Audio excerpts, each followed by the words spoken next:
You know, Mortimer, it's an appalling fact, but last year in the United States alone, something like 35,000 to 40,000 separate titles were published. Now, what does a reader who wants to read well and truly and actively do with that enormous mass of reading matter? And what does he do with the 8 million books on the shelves of the Harvard Library? Yeah. In fact, not only can he not read them all, he shouldn't read them all. Thomas Hobbes once said, "If I read as many books as most men do, I would be as dull-witted as they are." Well, how many books can you read in a lifetime? I mean, read in the sense of read that we've been talking about here. I would think in a lifetime considerably less than 500. Might even be as little as 200 or 300 books in a lifetime. Read well, read actively, read for the purpose of deepening one's understanding and lifting one's mind up to a higher level of insight and understanding. Well, you've read more books than that, though, of course. You've read books at various levels of activity and intensity. Well, as a matter of fact, I like to think of all the books in the world as forming a vast pyramid. Mm-hmm. At the baseline of that pyramid are the books that one doesn't have to read even once. One could scan them and put them aside. They are not, except perhaps for pleasure or to pass an idle hour, not worth reading once. And what's the percentage? What percentage? I would say 95%? that's 95%. Yeah. Above the baseline is a second level of the pyramid, are the books that are good enough, and there are good books, but not great books, good books, good enough to read carefully just once. Mm-hmm. But if you went back to them, you'd find no reward in them at all. They wouldn't hold up. They would not lift your mind any further. They wouldn't reward you. You would have gotten everything out of them the first time that they had to offer. Yeah. At a level higher than that, a much smaller number of books, I would say now 2% of all the books that are written are worth reading more than once, 2 or 3 times perhaps. A second time, you would find other facets that you hadn't seen the first time. And you would want to check your insights into the book the first time. But perhaps not more than 2 or 3 times. And then, at the very apex of the pyramid, are the very small number of books, I would guess 100 or less, that would be worth, that are inexhaustible, in the sense that you could read them over and over and over again, any number of times in the course of one's life, always learning more. Well, why is that? I mean, that's a strange thing to say, isn't it? That you can read a book over and over and over again without exhausting it. What is it what characteristic of the book allows that? What I often have said about a great book is what makes that to be true, namely, that the book is over everybody's head all of the time. Yeah. So that it has enough power, so that no matter how often you come at it, there's more there to attract your mind and inform your mind. Mm-hmm. There are very few books like this. You know, there are many definitions of the great books. Mark Twain once said wittily, the great books are the books that everybody wants to have read, but no one wants to read. And your uncle, Carl Van Doren, once said in my presence, I thought very, very wisely, that the great books are the books that never have to be written again. They're so good, no one can try to do them again. But I do think that my definition goes along with your uncle's, that the great books are the inexhaustible books, the books that sustain a lifetime of reading. And of course, when you go back to them, you have changed, you've grown up, you've matured. Precisely. Your mind has become more elevated, you hope, and if you are a good reader, that's likely to have happened. And even so, that book is still over your reach just a little bit.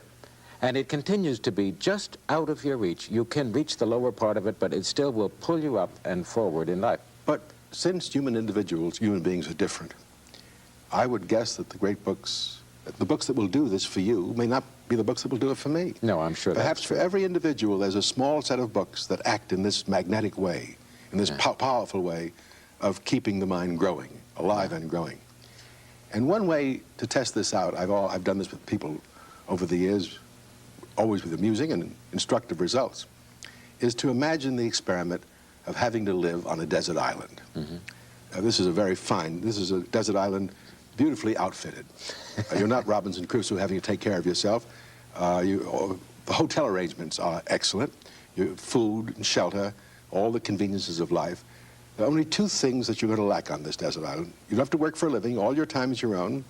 You have no human beings to associate with. You lack company. Oh, yeah, that's and you will have no radio and TV. Mm-hmm.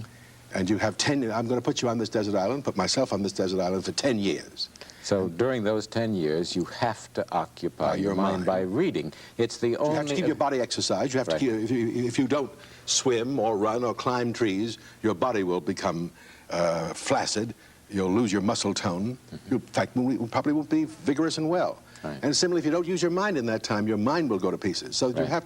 Now, the only thing you're going to be allowed to take on the desert island with you is 10 books. And the question is, if you had to sustain your mind, the food is supplied. It's going to sustain your body. If you had to sustain your mind for 10 years, what 10 books or 10 authors, 10 sets of writings would you take with you? Well, which ones would you take? Let me show you. Here are the great books of the Western world, and there are 74 authors here. And I can't take them all. In fact, I wouldn't want to take them all, because only a small number of these are the greatest of the great books. Let me tell you which ones I'd take. First of all, I'd take Thucydides, History of the Peloponnesian War. Oh, you surprised me. And I would take that because that history, that story of the conflict between Athens and Sparta, holds the mirror up to all international relations, the whole world of politics, both in speech and action. I would then take, not all of Aristotle, but just 2 of Aristotle's works in this volume, his Ethics and his Politics, which deal with the perennial and absorbing problems of the good life and the good society. I expected that one, Mortimer. I would take also Plato, because the dialogues of Plato are, I think, difficult to understand, but always rewarding when one tries to understand them. They are a mixture of poetry and philosophy, and belong in my list of 10. That surprises me a little bit. I didn't think Plato would be among your 10. Next, I would take the author that Harry Truman read over and over and over again, and I read it over and over again, just like President Truman. Plutarch's Lives. Yes, yes, I agree completely. You agree to that? I agree completely. That's... read it over? I'll tell you in advance, that's one of my 10 also. Now, my next 2 you probably won't take, but I would take Augustine, the father of Christian theology, Christian belief, and I take it because of one work in this volume, that is his Confessions. Yeah. Because the Confessions are the account of a man, an extraordinary man, powerful man, seeking his salvation and dealing with all the questions involved in the salvation of the human soul. I think that if I had 11 or 12 or 13 to take, I would have included Augustine, but I didn't. Along with Augustine, I take another great Christian theologian, and that is Aquinas, the Summa Theologica, but not the whole Summa Theologica. I want only the treatise on God and the treatise on man. You can have the whole volume if you want to. Now then, I have here the Essays of Montaigne. You chose Montaigne? I did indeed. Oh, I'm delighted, Mortimer. That's almost my favorite book. Because this is a commentary on every aspect of human life, on the frailties of human nature, on the foibles of man, and written with magnificent wit, magnificent And you know, I variety. like Montaigne, too. I've thought in choosing my 10, which I'll show you in a moment, that I would have to live with these people for 10 years, and I'd like to live with Montaigne. Then I would take, of course, along with Montaigne, I would take the plays of Shakespeare. There I'll give nothing up. I want all the plays of Shakespeare. And the poems, And the poems. Right. That's 8. 1, 2, 3, 4, 5, 6, 7, 8, right. Now, my next 2 are an English philosopher, John Locke. You're taking Locke, huh? Both for his, not that I agree with him, but his thought fascinates me. Yeah. And the more I look at it, the more questions arise. Not that I agree with his conclusions, but they put to me the questions I want to think about. Both his treatise on civil government and his essay on human understanding. And finally, my favorite great book, Tolstoy's War and Peace. There's my 10, and I really think that on this desert island, these 10 books could occupy me for the 10 years. I would be alive with them and growing. Well, I'm impressed. I wasn't surprised about Aristotle. I was surprised about Montaigne, and Montaigne would be one of the ones that I would choose. Shakespeare, too. Let me see where these are now. I wouldn't take Herodotus and Thucydides. I'd take Plutarch. Where's Montaigne? Now there's your 4. That's 3. That's 3. That's 3. Let me put these aside then, Charles. All right. Now you have 7 more to go. Right. I'm going to get them out here. And I may surprise you in a couple of these. I won't surprise you by saying that I want to take the Iliad and the Odyssey of Homer. I'm sure that. Because I've read them over and over again, but I will never stop as long as I live reading these great poems, which are the the beginning poems in the history of Western thought, and to me define all the tasks and solutions of poetry. I would take Dante. I would take the Divine Comedy. As a matter of fact, I want the complete works of Dante because I want to read the Divine Comedy in the context of all of his other works. I would take Don Quixote. Oh, yeah. If I had, may I say, if I had 12 to take instead of 10, all right, I would take Don Quixote too. And I decided against War and Peace. Why? And for Cervantes, because I decided I would rather spend 10 years with Sancho Panza and Don Quixote than I would with Prince Andrei and Natasha and so forth. But I just like these people better. Yeah. I love Tolstoy, but I adore Cervantes. If I had 12, I would take Cervantes and I would take Rabelais, I think. Well, Rabelais is pretty fine too. Finally, and here you won't agree, I would take the works of Sigmund Freud. I took 2 theologians. You took a psychologist. Right. But I've only got 7. I've got 3 more to do.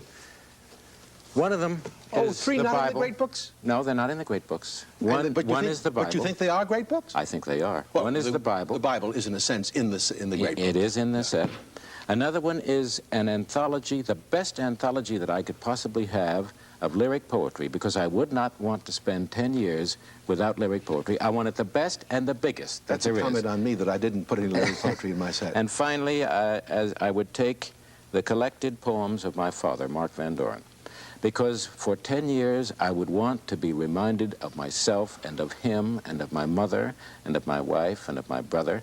My whole family is talked about in these. I think, I'm not going to say whether I think it's a great book. For me, it is a great, memorable, and a book that I can't live without. Well, you know, I think the books we agree about, and the books we almost agree about, are, I should say, the archetype, the model of what we mean by a great book.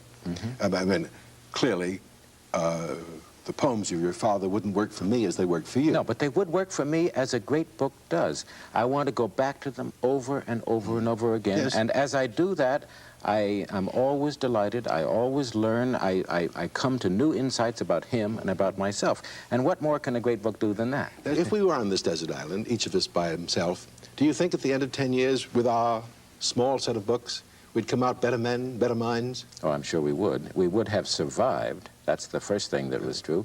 And in the second place, we would have come out better men. I believe so. Well, then, you know, the experiment is one that everyone should perform. Yeah. Because, in fact, everyone is on a desert island. Right.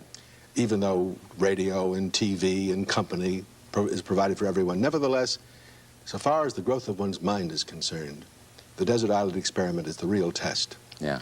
What one does by oneself in the quiet of one's room with books in one's hand. And I think everyone should put himself to the test and ask himself what books he'd take, what books he'd surround himself with if he had to live with them for 10 years. And then turn off the television and start to read them. Correct. I think that I'm very interested in the fact that there is an overlap of 3, Montaigne and Shakespeare. Well, the Bible belongs, I think, with the great